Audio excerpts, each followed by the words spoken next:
이스라엘에서 제일 중요한 역사가 참 많은데요. 그 중에 가장 중요한 역사는 출애굽이라고 하는 역사입니다. 기원전 주전 한 15세기 전에, 1500년 전에 있었던 출애굽을 중심으로 이스라엘이라고 한 민족, 그리고 이스라엘이라고 한 나라가 시작이 돼요. 이거는 뭐 갑자기 이루어진 어떤 정치적 격변으로 그 수많은 민족이 이동한 것이 아니라 하나님이 이 아담과 언약을 맺으시고 실패하시고, 또 노아와 언약을 맺었지만 노아의 이후의 자손들이 계속 하나님 말씀 안에 들어가지 못하고, 하나님이 오랫동안 고민하시다가 아브라함이라고 하는 그 갈대아 우르, 이란과 이라크 사이에 그쪽 지역에 있는 아브라함이라는 사람과 약속을 맺으시고, 내가 너를 통해서 큰 민족을 이루겠다, 그리고 그 민족을 통해서 이 땅에 나의 나라, 하나님의 나라를 한번 세워보겠다 라고 하는 굉장히 오랫동안 하나님의 계획과 섭리 속에서 이루어진 출애굽이에요. 그리고 출애굽을 통해서 이제 이스라엘 천년의 역사가 시작이 됩니다. 그러면 출애굽이 성경에서 어쩌면 창세기 다음으로 하나님이 태초에 천지를 창조하니라 그 다음으로 중요한 사건일 수가 있어요. 근데 그 출애굽이란 말이 출애굽, 애굽을 탈출한다 이런 뜻이에요. 애굽을 탈출한다. 왜냐하면 애굽에서 종이었거든요. 노예였거든요. 그래서 이 출애굽이란 말은 애굽에서 나간다는 뜻보다 탈출한다. 그러니까 이 성경에서 늘 애굽은, 이집트는 감옥으로 묘사가 돼요. 죄악과 그리고 여러 가지 힘으로 우리를 얽내고 있는, 사탄이 하나님의 사람을 이렇게 묶는 방식과 비슷해요. 먹고 사는 문제로, 그리고 강한 힘으로, 우리의 욕망으로 무는 것처럼 이 애굽은 감옥을 뜻해요. 그러면 출애굽이란 말은 감옥을 출소한다는 뜻이에요. 감옥을 출소, 감옥을 나간다. 그래서 비로소 자유함을 얻고 구원을 얻는다. 우리가 교회에서 구원하는데 시범부대 이런 작은이 구원이 아니라 뭐가 구원인가 하면 죄와 사망으로부터 구원이에요. 구원은 어디를 가는 것보다 더 중요한 게, 천국에 가는 것보다 중요한 게 현재 우리 상태, 나를 묶고 있는 죄와 그리고 이 죽음의 그 죄와 사망으로부터 우리가 벗어난다, 탈출한다, 출소한다. 이제 구원이에요. 그런 것처럼 이 구약에서 가장 중요한 사건은 이 출애굽 사건이에요. 죄악과 우리의 욕망에 득을인 그러한 애굽으로부터 탈출한다, 출소한다는 뜻이죠.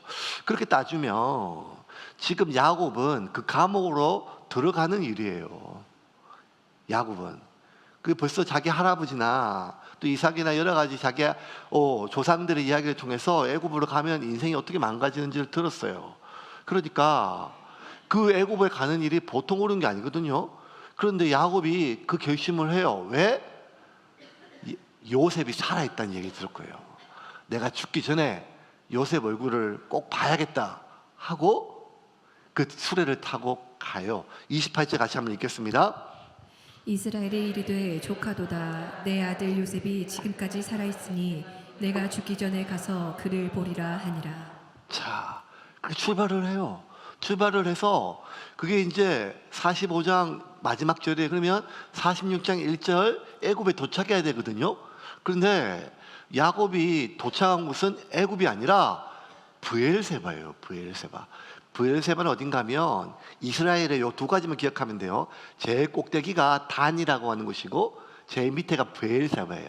우리가 이제 한반도를 백두에서 한라까지 이렇게 보잖아요. 백두에서 한라까지, 백두산에서 한라산까지, 마라도까지 하면 제주도 사람들이 서운해요. 백두에서 한라예요. 한라. 그러니까 한라까지 딱 그렇게 해남 땅끝마을이 아니라 한라까지가 이런 것처럼 북쪽 제일 끝이 단이고 남쪽 제일 밑에가 브엘세바예요. 그런데 지금 야곱이 이 애굽에 도착한 게 아니라 브엘세바에 도착해서 짐을 풀고 거기서 하나님께 제사를 드려요. 1절입니다. 같이 읽겠습니다. 이스라엘이 모든 소유를 이끌고 떠나 브엘세바에 이르러 그의 아버지 이삭의 하나님께 희생 제사를 드리니. 왜 브엘세바에서 멈췄을까? 쭉 가야 되는데. 요셉을 보기로 마음을 먹었는데, 죽기 전에 아들 보려고 마음 먹었는데, 그래도 애굽 들어가는 게 너무 불안한 거예요. 내가 하나님 뜻이 아니면 어떡하지? 하나님이 가라고 얘기해 주셨어요. 가라. 그런데도 또 불안한 거예요. 우리 아버지, 우리 할아버지 아브라함이 흉년이 들어서 나하고 똑같이 애굽 갔다가 그렇게 할머니 팔아먹고 말로 다 할 수 없는 순모를 바로 왕에게 당했는데 이게 진짜 가도 되는 건지 여러 가지 마음이 안 들겠어요. 근데 자기 혼자 목숨이 아니라 지금 70명을 다 데리고 간단 말이에요. 그리고 이민을 간단 말이에요. 그러니까 얼마나 주저하게 됩니까? 왜 브엘세바에 멈췄는가 하면 브엘세바는 자기 아버지 이삭과 자기 할아버지 아브라함이 오랫동안 살던 곳이에요. 거기서 제단을 쌓고 하나님께 예배 드리는 곳이에요. 그래서 여러분 이 브엘세바는 뭔가 하면 다넷의 브엘세바가 가나안을 뜻해요. 가나안. 하나님이 아브라함에게 소명의 땅으로 가라. 약속으로 받은 땅이 가나안이에요. 그러면 가나안은 어디를 얘기하는 거면 구체적으로 이 아브라함이나 이삭이나 야곱은 다넷에서 브엘세바까지가 가나안이에요. 그러면 이제 가나안을 떠나기 직전에 최종적으로 하나님의 확인을 받고 싶은 거예요. 계속 자기 할아버지가 너무 힘들었고 자기 아버지도 하나님께 직접 음성으로 들었어요. 애굽으로 가지 말라고 명령을 들었거든요. 26장 2절 한번 볼까요? 같이 읽겠습니다. 여호와께서 이삭에게 나타나 이르시되 애굽으로 내려가지 말고 내가 네게 지시하는 땅에 거주하라. 가지 말라고 했어요. 그러니까 이 가나안 땅은 보기도 싫어요. 아니 이 애굽은 보기도 싫은데 하나님도 가지 말라고 했고 그래서 마지막에 다시 어쩔 수 없이 가게 되는데 마음이 주저가 되는 거예요. 제 고등학교 때 저희 큰형님이 중국집 하셨거든요. 함창 옆에 점촌이라고 하는 조그만 도시가 있어요. 그때는 점촌이 되게 큰 줄 알았는데 지금 가보니 작더라고요. 굉장히 크게 황소고집이라고 하는 아주 큰 중국집을 하셨어요. 예, 서울에서 하림각이라고 하는 큰 중국집 요리사들 다 데려와가지고 거기서 아주 하셨어요. 그러니까 너무 좋더라고요. 고등학교 2학년 때인가 저녁에 어머님이 사천 탕수육이라고 뭘 가져왔는데 뻘건 탕수육인데 태어나 처음 먹어봤는데 너무 맛있더라고요. 그래서 막 와 너무 맛있어 하니까 어머님이 저한테 이철아 이렇게 맛있어 집에 희철이라고 부르니까 뭐 너무 맛있어 진짜 맛있어 그러니까 뭐라고 했는가 하면 이거 매일 먹을 수 있대요. 그 제가 뭐라고 하면 엄마 천당이야 천당 그랬어요. 제가 그때 교회 다녔는데 그러니까 그때 제 어린 나이에 천당은 사천 탕수육을 맨날 먹는 것이. 돈을 많이 벌었죠. 돈을 많이 벌고 진짜 많이 벌고 그 벌은 돈의 2배를 형이 술 사 먹었어요. 그래가지고 망했어요. 망해가지고 이제 빚도 많이 들었고 빚을 많이 해가지고 이제 막 딱 집이 쫄딱 넘어갈 판이에요. 넘어갈 판이고 막 맨날 빚쟁이들 난리 들어오고 그러니까 이제 함창 옆이 점촌인데 그 전에 그렇게 점촌 좋아하셨는데 이제 맨날 빚장이도 올라오고 저희 어머님이 한 60kg 됐는데 34kg까지 막 몸무게 줄어들었어요. 그러니까 삶이 거의 다 굶어 죽기 그러니까 막 너무 속 신경을 쓰고 하니까 그러니까 내 아침에 눈을 안 뜨면 좋겠다. 내 아침에 빚쟁이들 안 했으면 좋겠다. 뭐 이러니까 그러니까 저희 어머니 어떤 생각이 드는가 하면 점촌 그러면 실패한 땅에 보기도 싫어요. 빚쟁이들 하도 많고 아들이 하도 이렇게 꼬셔서 그게 막 다 빚내가지고 장사를 시작했는데 망했으니까 완전 자식은 또 얼마나 많아요. 그러니까 너무너무 싫어하시고 거기서 뭘 한다 그래서 막 중국집 뭐 이러면 지금도 싫어하세요. 중국집.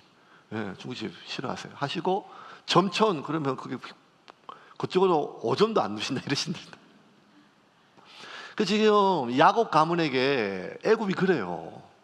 애굽이 그래요. 쳐다보기도 싫어요. 오줌도 누기 싫어요. 그쪽으로. 그가 다 망했어요. 인간으로서 당할 수 없는 말도 다 해서 수모를 당했어요. 그러니 야곱이 마지막까지 불안한 거예요. 가야 되나 말아야 되나. 그래서 하나님 앞에 희생제사를 드렸어요. 하나님 어떡할까요? 하나님 가라고 얘기했는데도 불안한 거예요. 그런데 그날 밤에 하나님이 나타나셨어요. 나타나셔가지고 이 믿음 없는 놈아 내가 가라고 했잖아. 이렇게 얘기하지 않고 다시 한번 야곱 안에 있는 불안감을 두려움을 어루만져 주세요. 2절과 3절 같이 읽겠습니다. 그 밤에 하나님이 이상 중에 이스라엘에게 나타나 이르시되 야곱아 야곱아 하시는지라 야곱이 이르되 내가 여기 있나이다 하매 하나님이 이르시되 나는 하나님이라 내 아버지의 하나님이니 애굽으로 내려가기를 두려워하지 말라 내가 거기서 너로 큰 민족을 이루게 하리라. 하나님이 이상 중에 이르시되 야곱아 야곱아. 여러분 이상 중이란 말은 어떤 환상 중에 맞다면 꿈이 아니에요. 꿈이 직접 하나님이 나타나신 거예요. 근데 여러분 하나님이 직접 나타나신 경우는 거의 없어요. 대부분 천사를 보내거나 사자를 보내잖아요. 근데 하나님이 직접 나타나면 굉장히 큰 사건이에요. 그런데 이 야곱에게 지금 하나님이 직접 나타나셨어요. 하나님의 현현, 신학적으로 현현이라고 해서 굉장히 중요한 사건이거든요. 하나님이 직접 나타나셨으니까. 천사나 메신저를 보낸 게 아니기 때문에 하나님 직접 나타나셔서 하시는 말씀이 뭔가 하면 첫 마디가 야곱아 야곱아 부르셨어요. 저는 이 구절이 너무 따뜻하게 느껴졌어요. 희교야 희교야 이렇게 부르시는. 아, 이거 죽기 전에 한번 듣고 천국 갈 수 있을까요? 하나님 진짜 내성적이라 말씀이 없으세요. 그러니까 희교야 희교야, 아니 그 한 번이라도 음성을 들을 수만 있다면, 아, 평생을 그래도 목사라고 살고 교회에 이렇게 사람들 모아서 예배드리고 살았는데 아, 나도 한번 못 만나본 하나님을 맨날 소개하고 댕기기가 얼마나 어려운지 아세요 이거? 이게 진짜 목사의 못할 짓이에요. 나도 한 번도 못 만나봤는데, 근데 어느 날 하나님 직접 나타나셔서 희교야 희교야 이렇게 부르신다고 생각을 해보세요. 참 야곱이 지금 130살인데 험난한 인생 살았는데 이 마지막에 참 이게 따뜻하게 느껴졌어요. 하나님께서 야곱아 야곱아. 요셉 죽었을 때도 안 나타나셨거든요. 베냐민 뺏길 때도 안 나타나셨어요. 야곱이 얼마나 기도했겠어요. 근데 하나님께서 야곱에게 직접 나타나셔가지고 야곱아 야곱아 이렇게 부르셔서 그 두려움을 어루만져 주세요. 괜찮다, 안심하고 가라, 내가 너와 함께 하겠다. 이 야곱 나이가 130살이에요 130살이면 오늘 저녁에 죽어도 아무것도 이상할 나이가 아니잖아요. 다 살았어요. 그러면 겁날 게 뭐가 있겠어요? 겁날 게 뭐가 있겠어요? 자기 입으로 바로 앞에 내가 험난한 인생을 살았다 그랬잖아요. 먹고 살겠다고 아버지 속이고 형하고 원수지고 외삼촌하고 죽기로 싸우고 수많은 민족들하고 싸우고 여기까지 왔단 말이에요. 겁날 게 뭐가 있겠어요? 그런데 여러분, 야곱이 두려워요. 이게 인생이에요. 삶이 쉽지가 않아요. 삶이가 쉽지가 않아요. 길 나가서 90살 넘은 어르신들에게 물어보세요. 이제 90살 살았으니까 사는 건 도사가 됐겠네요. 아니요. 인생은 어려워요. 사는 건 너무너무 힘들고 힘겹고 더군다나 선택하기가 너무너무 겁이 나요. 왜? 옛날에는 멋모로 선택했는데 이제 선택하라면 뭘 좀 알고 나니까 선택하기가 더 어려워요. 이걸 어디서 알 수 있는가 하면, 여러분 이렇게 생각해봐요. 내가 다시 결혼하면 이 인간하고 결혼하겠는가? 그때는 내가 멋모르고 했지만 이걸 좀 알면요 결혼하기가 더 어려워요. 그래서 일찍 결혼 못하면 늦게 결혼하거나 결혼 못할 가능성이 많아요. 결혼은 철모를 때 하는 거거든요. 그거 다 계산되고 살다 보면요, 아니 다 불안해서 안 돼요. 이제 눈에 다 들어와서 안 돼요. 그래서 어르신들이 자식들 이렇게 혼사를 자꾸 막아요. 뭐 결혼하라는 말 잘 안 되는데 그거 하면 안 된다. 왜 안 돼요? 그 시어머니 눈이 째졌다. 안 된다. 야. 별의별 얘기는 다 해요. 막 그런 거. 그러니까 자기가 살면서 뭔가 인생에서 뭔가 트라우마가 있는 것들은, 그러니까 살면 자꾸 조심스러워지는 거예요. 힘드니까요. 어려우니까요. 그 야곱은 하나님이 그날 찾아오셔가지고 위로해 주시는 거예요. 야곱아 걱정하지 마라. 그래, 애굽이 위험한 땅이다. 죄악의 땅 맞다. 네 할아버지가 말로 다 할 수 없는 수모 당했고 너 아버지 이삭 내가 못 가게 막았다. 근데 이제 가라. 왜냐하면 야곱아, 너 지금 혼자 가는 게 아니라 내가 너와 함께 간다는 거예요. 이 말이 야곱에게 너무 큰 위로가 됐어요. 4절입니다. 같이 읽겠습니다. 내가 너와 함께 애굽으로 내려가겠고 반드시 너를 인도하여 다시 올라올 것이며 요셉이 그의 손으로 내 눈을 감기리라 하셨더라. 내가 너와 함께 애굽으로 가겠고 반드시 너를 인도하여 다시 올라올 것이며, 내가 너와 함께 애굽으로 간다는 거예요. 반드시 내가 너를 데리고 나온다는 거예요. 이 말이 야곱이 너무 큰 위로가 됐어요. 여러분, 사랑하는 가족 중에 누가 대수술 받는다고 수술실에 넣어본 적 경험 혹시 있으세요? 밖에서 진짜 기도하는데 수술실에 들어갈 때 그거 너무너무 짠해요.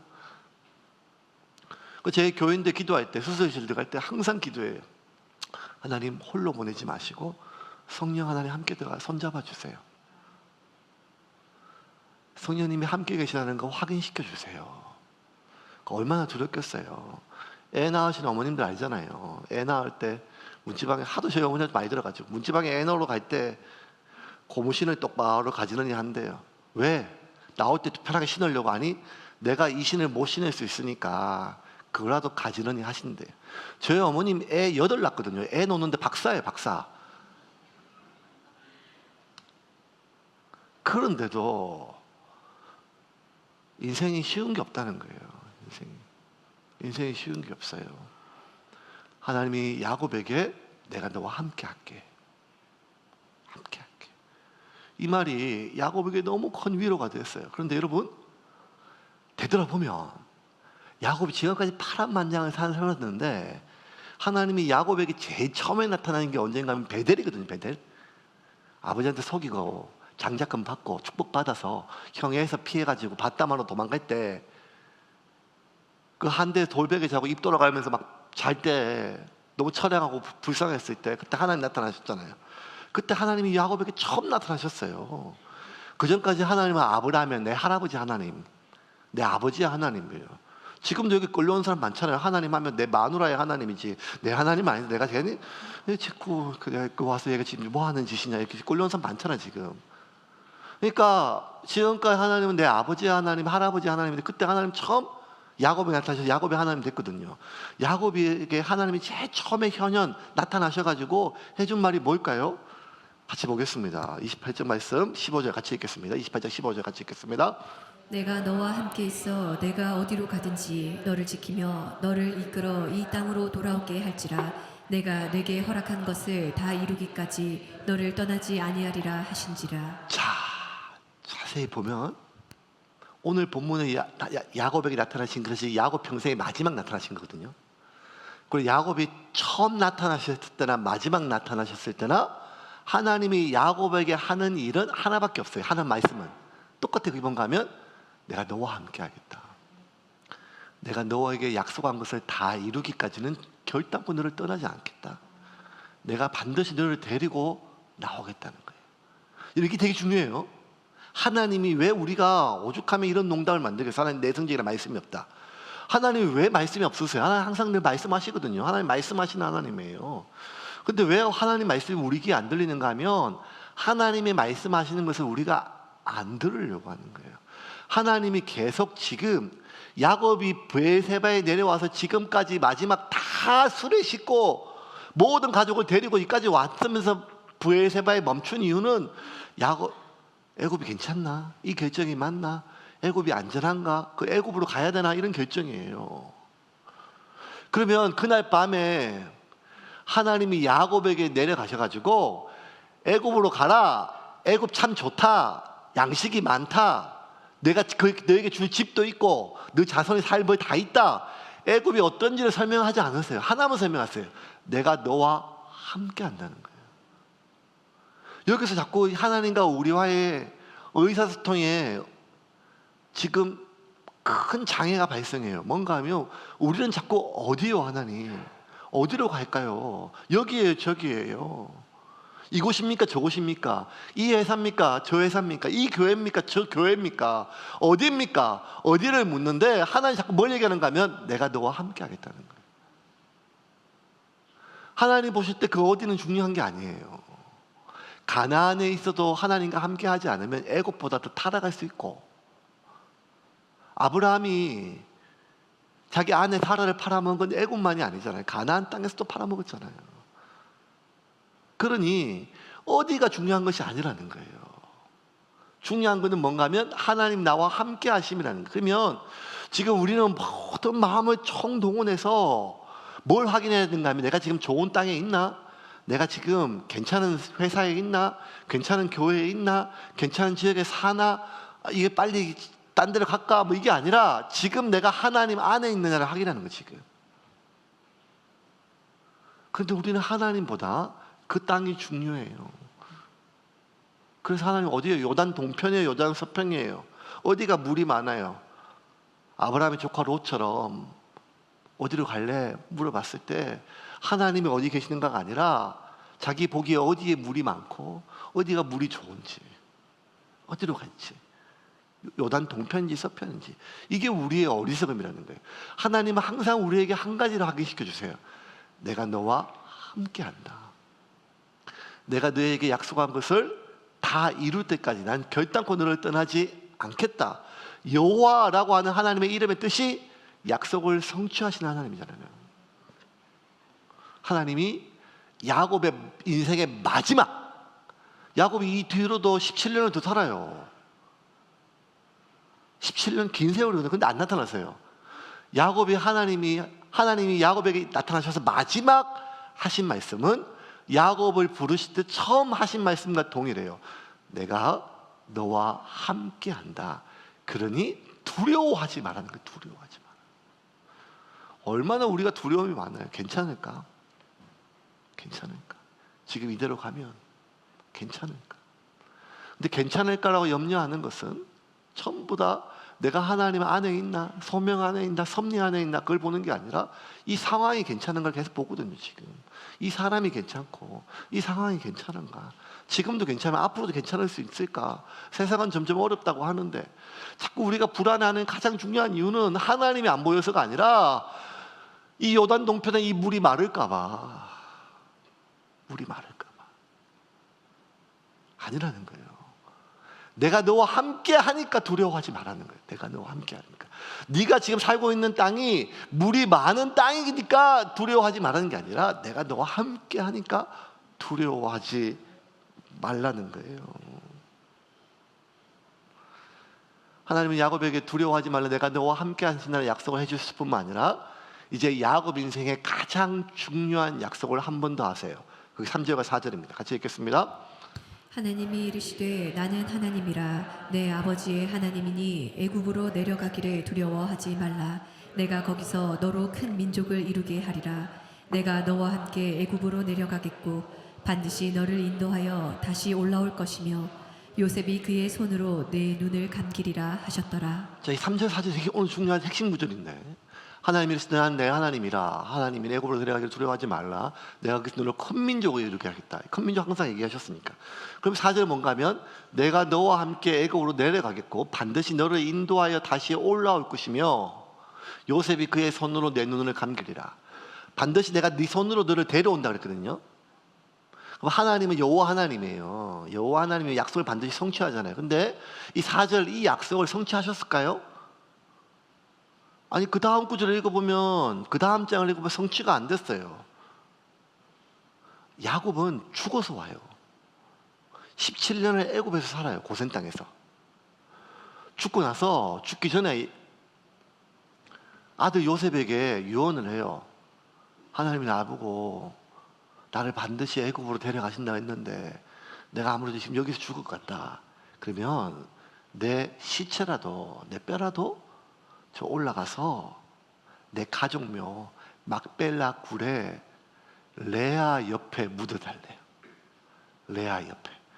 이 첫사랑은 진짜 남자들 힘든 문제예요.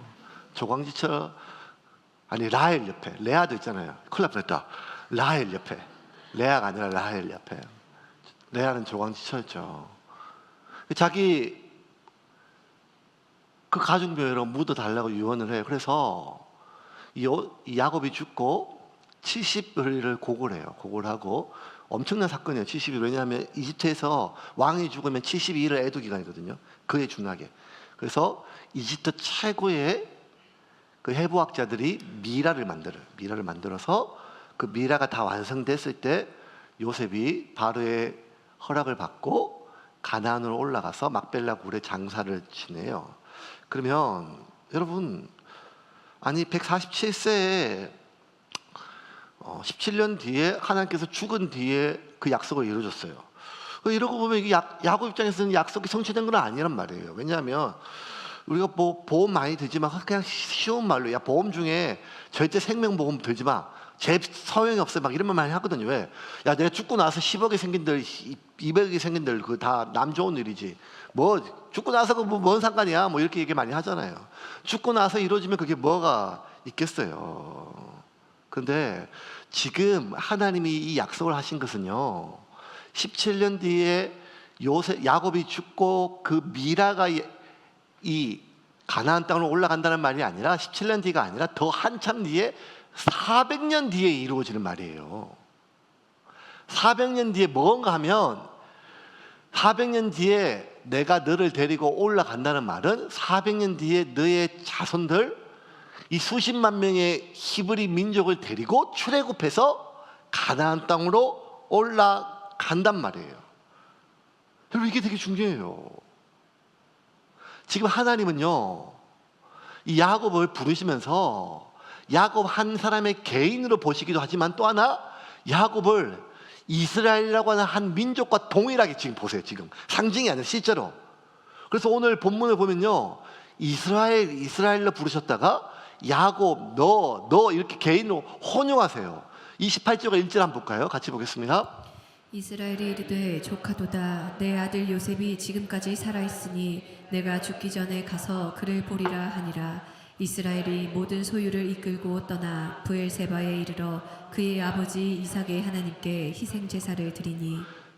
이렇게 이스라엘 출발할 때 이스라엘에서 부르는데 이제 가고 나서 하나님께서 야곱에게 나타나셔서 그때부터 뭐라 부르는가 하면 야곱아 내가 너 이거는 야곱을 이스라엘이라고 하는 한 민족과 야곱, 그러니까 하나님은 지금 야곱이 올라오는 것이나 아니면 그 야곱의 후손 이스라엘 백성들이 수백만 명이 올라오는 것이나 동일하게 보시는 거예요. 동일하게 하나로 보시는 거예요. 이 오늘 본문이 신학적으로 되게 중요한 의미를 가지고 있는데 그게 뭔가 하면 이제 공식적으로 족장 시대가 끝나요. 아브라함, 이삭, 야곱의 족장이라 그러거든요. 지금 성경 공부하시고 지금 또 줌으로 금요일마다 하시는 분들 잘 아실 건데 족장의 시대. 이제 하나님은 지난 아브라함을 부르셨어요. 215년 전에 215년 지금 오늘 이 본문에 야곱에게 나타나기 215년 전에 갈대아 우르에 사는 저 아브라함이라고 하는 사람에게 나타나셨어요. 그리고 계속 약속하셨어요. 내가 너에게 큰 민족을 이루고 내 후손들에게 그리고 내 나라를 세우겠다. 그렇게 아브라함이 갈대아 우르를 떠나 애굽으로 왔고 아브라함과 이삭과 야곱 이 세 명의 족장을 계속 거치면서 족장 시대라 그래요. 근데 하나님은 오늘 본문 이후로 이제 족장에게 나타나지 않으세요. 어디에 나타난가 하면 이스라엘이라고 하는 한 민족 앞에 나타나세요. 개인에게 나타나지 않으세요. 족장 시대에 나타난 것은 끝이 나서 계시는. 그러면 이제 이스라엘 민족 앞에 나타나시고 지난 215년 동안 이루어졌던 그 모든 하나님의 족장 한 사람에게 나타나셨던 하나님의 계시는 끝이 나요. 그래서 오늘 이 야곱에게 나타나셨던 하나님의 마지막 계시는 야곱 개인의 인생의 마지막 나타나셨던 계시이기도 하고 215년 동안 이어졌던 아브라함과 이삭과 야곱, 아브라함의 하나님, 이삭의 하나님, 야곱의 하나님이라고 하는 그 족장에게 나타났던 마지막 계시예요. 이 수준 높은 얘기를 하니까 벌써 막 마음이 불편해지시죠? 막 또 인생 사는 야곱 얘기를 하지 뭐 또 무슨 이게 중요한 얘기예요. 이 정도는 세움교회 교인들이 아셔야 또 출애굽교회 넘어갈 수가 있거든요. 그래서 여러분 오늘 본문에는 야곱이 단순히 내가 개인으로 넘어가는 게 아니라 이제 하나님이 나를 한 민족으로 보셨고 이제 야곱이 소명의 땅으로 가요. 그게 애굽이에요. 근데 애굽으로 넘어가면서 지금까지 야곱이 소명의 삶을 살았지만 애굽으로 넘어가면서 야곱은 이제 자신 한 사람의 개인이 아니라 이스라엘이라고 하는 민족 앞에 민족을 대표해서 자기가 남은 17년을 살게 되는 거예요. 그래서 야곱에게 개인적으로는 야곱이라고 하는 개인은 이제 죽고 이스라엘이라고 하는 민족으로 거듭나는 순간이에요. 이렇게. 그래서 자신의 어떤 지금까지 야곱이라고 하는 한 개인의 생존을 위해서 살았다면 이제 이후부터는 이스라엘 민족이라고 하는 소명을 위해서 살게 돼요.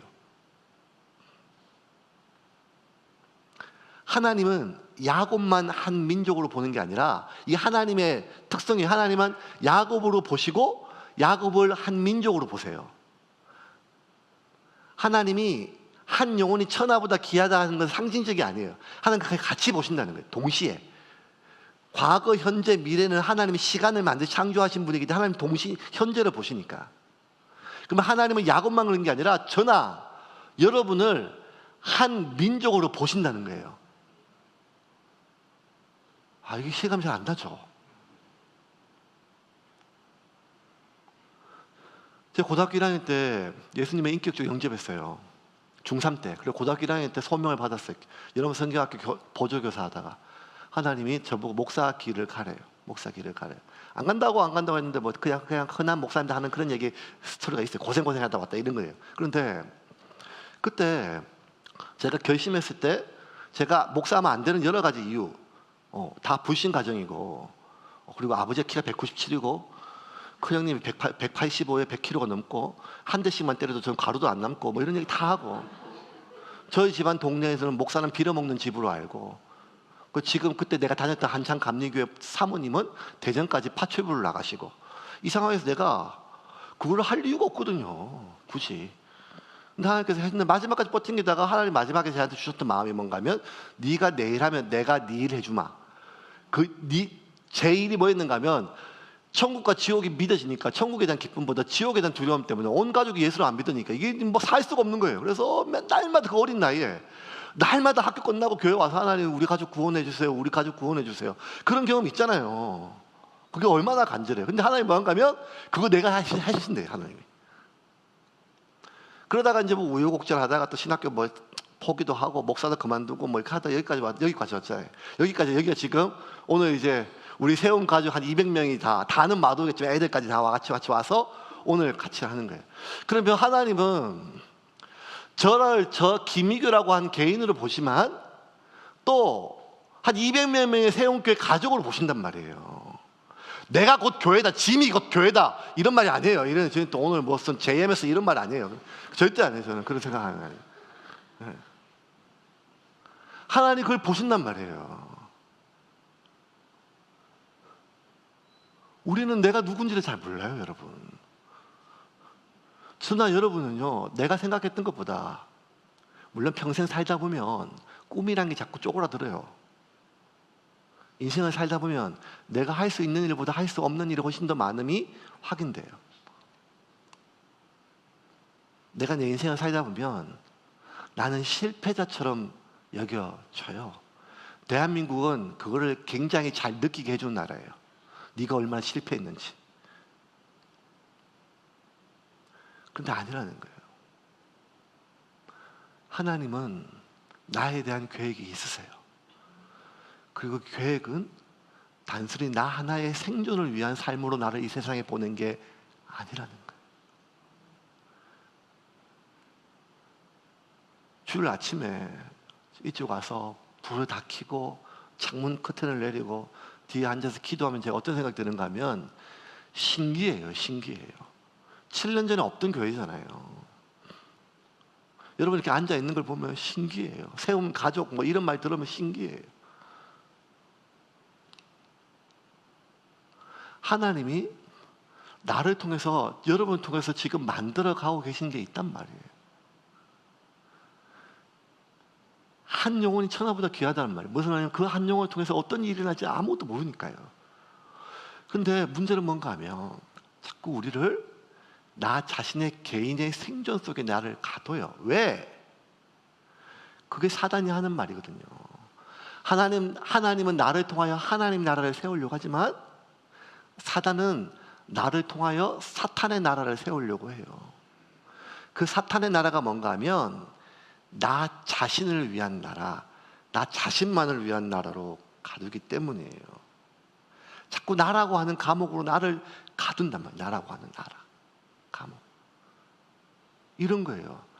전 세계 유례가 없을 정도로 한국 교회가 부흥했어요.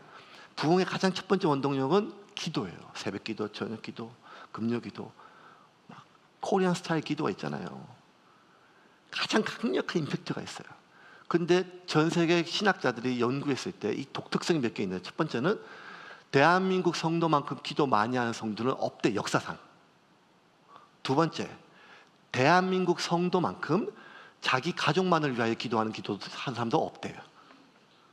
그 많은 기도를요, 대부분 자기 가족, 자기 자식, 자기 애들, 뭐 자기 교회, 자기와 관련된 확장된 자기라는 거. 우리 교회, 우리 목사님 다 중보기도라고 모였지만 전부 다 나와 관련된 거. 하나님의 나라가 아니라 자기와 관련된 거. 이게 독특성이래요. 그래서 이렇게 개교회주의가 발달돼서 다른 교회와 경쟁하면서 빨리 성장할 수도 있대요.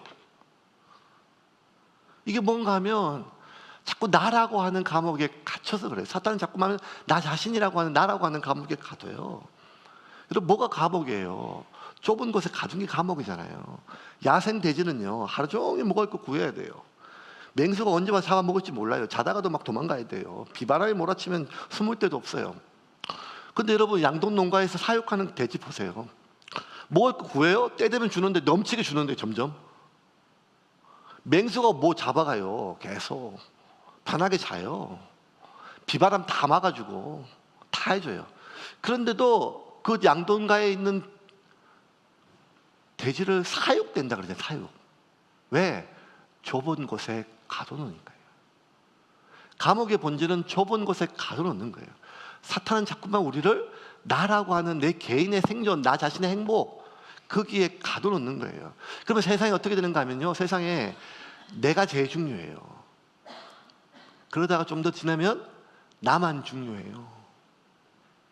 내가 중요하니까 나의 행복이 제일 중요하고, 나만 중요하니까 내 행복만이 제일 중요하단 말이에요. 이 말은 뭔 말인가 하면 결국 타인의 고통에 무공감해요. 이게 악의 실체거든요. 이 사탄이 자꾸만 교회 밖에서가 아니라 교회 안에서 성도들을 묶고 가두는 수단이란 말이에요. 우리가 기도하는 것도, 기도도 나 자신, 내 자식, 우리 교회, 확장된 자기. 이 말씀을 좀 정리하겠습니다. 야곱은요, 하나님 앞에 끈질기게 살았어요. 우리가 야곱의 일생 지금 계속 보니까 얼마나 더 공감이 돼요. 오늘 처음 오신 분들은 잘 모르겠지만 지금 몇 달 동안 야곱의 일생을 우리가 계속 살펴보고 있잖아요. 야곱은 끝까지 생존지향적인 인간이었어요. 자신의 생존이 진짜 중요했어요. 머리 쓰고 악착같이 내 것을 내가 뺏기 위해서라면 형의 것이라도 내가 장자권 뺏어야 돼요. 아버지를 속여서라도. 내 재산과 관련된 일이라면, 돈과 관련된 일이라면 외삼촌과 원수져야 돼요. 내 것을 지키기 위해서. 모든 것을 다 지킬 수 없다면 내 재산과 내 생명을 지키기 위해서 자식과 아내들을 두 때로 나눠서 한쪽을 치면 나라도 도망가려고 해요. 이걸 보면 야곱은 철저하게 생존지향적 인간이에요. 그러니까 얼마나 피곤한 인생이에요. 마지막 순간까지 하나님이 지켜준다, 보호한다, 하나님 여기까지 왔다, 다 했어요. 내가 그런데도 하나님께 기도했는데 마지막까지. 그런데 오늘 야곱이 자신이라고 하는 감옥에서 벗어나 나보다 더 중요한 민족의 삶을 살아요. 이게 알을 깨고 나오는 거예요. 인생이 언제 확장되는가 하면요, 나보다, 나 자신보다 소중한 존재가 생길 때예요. 그 자식이잖아요.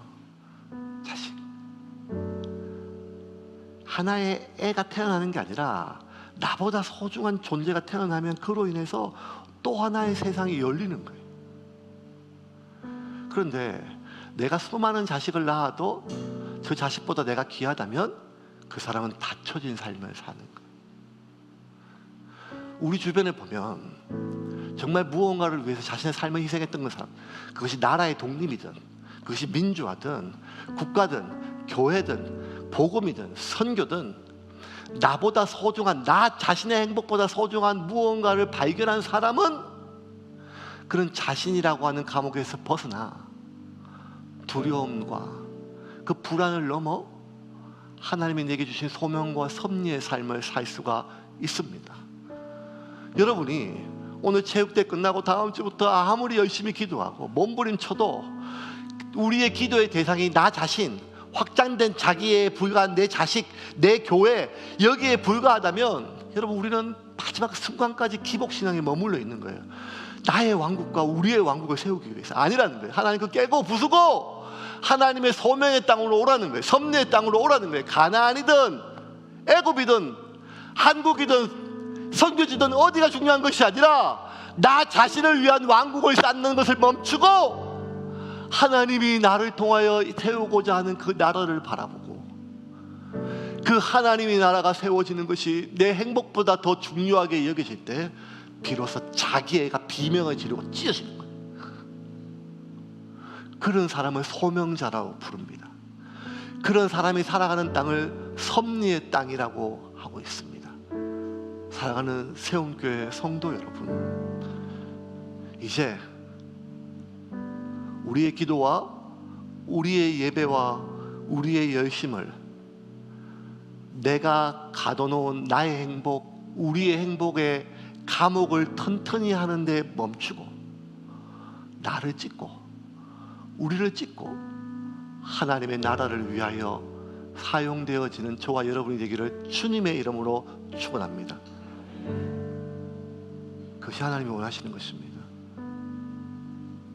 언제까지 위로만 받을 것입니까? 언제까지 회개만 할 것입니까? 이제 일어서서 잃어버린 영혼들을 향하여 나아가야 할 것입니다.